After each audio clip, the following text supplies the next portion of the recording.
Pavaratti saint Joseph തീർത്ഥ കേന്ദ്രത്തിൽ പൂർവികർ നിർമ്മിച്ച പ്രധാന ബലിപീഠം നിലനിർത്തി അതിന് അനശ്വര ശോഭ നൽകിക്കൊണ്ടാണ് ശതോത്തര സുവർണ ജൂബിലിയോടനുബന്ധിച്ചുള്ള നവീകരണം പൂർത്തിയാക്കിയത്.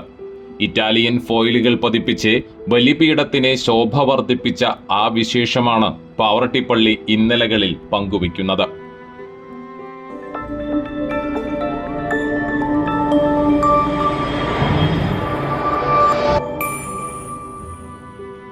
ആയിരത്തി 1890കളിൽ നിർമ്മിച്ച പഴയ ദേവാലയ പ്രധാന ബലിപീഠം ഇന്ത്യാനൈസ്ഡ് പോർച്ചുഗീസ് വാസ്തുശില്പ മാതൃകയിലായിരുന്നു.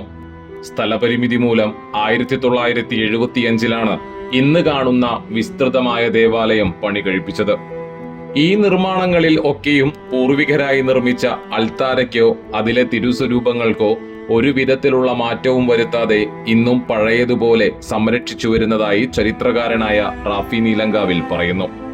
1890കളിലാണ് പോർച്ചുഗീസ് വാസ്തുശില്പ വിദ്യയിലെ പാവറട്ടി പള്ളി പണിയുന്നത്. കിഴക്ക് പടിഞ്ഞാറ് ഒരു വലിയ ഹാളായിരുന്നു ആ ഒരു ദേവാലയം. അതിന്റെ പ്രധാന ബലിപീഠം അന്ന് മുതൽ ഇന്ന് വരെ സംരക്ഷിച്ചു പോരുകയാണ്.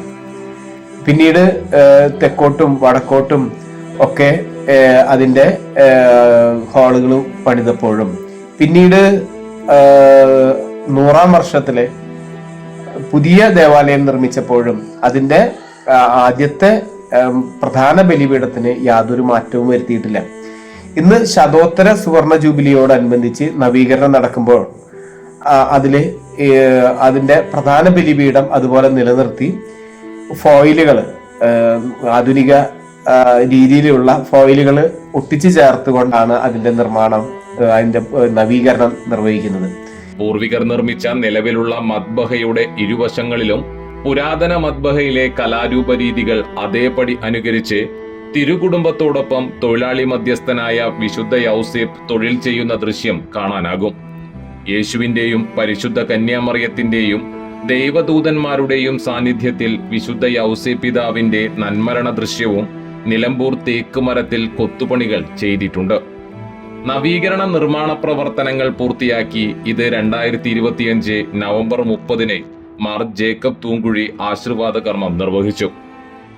ശതോത്തര സുവർണ ജൂബിലിയുടെ ഭാഗമായി ദേവാലയ നവീകരണം നടത്തിയപ്പോൾ പഴമ നിലനിർത്തിക്കൊണ്ട് അൾത്താര വീണ്ടും നവീകരിച്ചു. ആദ്യം കോപ്പർ പെയിന്റ് അടിച്ച് അതിൽ 8 കാരറ്റ് ഗോൾഡ് ഫോയിലും സിൽവർ ഫോയിലും ഒട്ടിച്ചുകൊണ്ടാണ് ഏറ്റവും നവീനമായ രീതിയിൽ സ്വർണ്ണവർണ്ണ ശോഭ നൽകിയിട്ടുള്ളത്.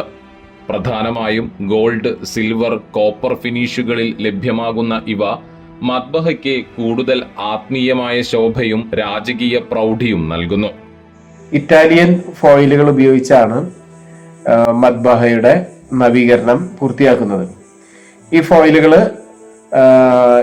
നിലവിലുള്ള വാസ്തുവിദ്യയുമായി ബന്ധപ്പെട്ട് ഒരു വ്യത്യാസവും വരാതെ അതുമായിട്ട് കൂട്ടിച്ചേർത്തുകൊണ്ടാണ് ഇത് പതിപ്പിക്കുന്നത്.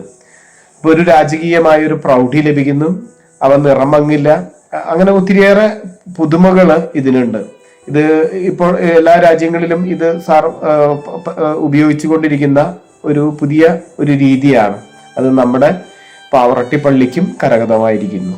ദീർഘകാലം മങ്ങാതെ നിലനിൽക്കും എന്നതാണ് ഈ ഫോയിലുകളുടെ പ്രത്യേകത. പള്ളിയിലെ ലൈറ്റുകൾ ഈ ഫോയിലുകളിൽ തട്ടി പ്രതിഫലിക്കുമ്പോൾ ഔസേപ്പ് പിതാവിന്റെ തിരുസ്വരൂപം പ്രതിഷ്ഠിച്ച മദ്ബഹയ്ക്ക് ഒരു പ്രത്യേക തേജസ് അനുഭവപ്പെടും എന്നത് തീർച്ചയാണ്. ദേവാലയത്തിലെ ഈ പ്രധാന ബലിപീഠത്തിന് പരിശുദ്ധ സിംഹാസനത്തിൽ നിന്നും 1937 പ്രിവിലേജ്ഡ് ആൾട്ടർ എന്ന പദവി ലഭിച്ചിട്ടുണ്ടെന്നും റാഫി നീലങ്കാവിൽ പറഞ്ഞു.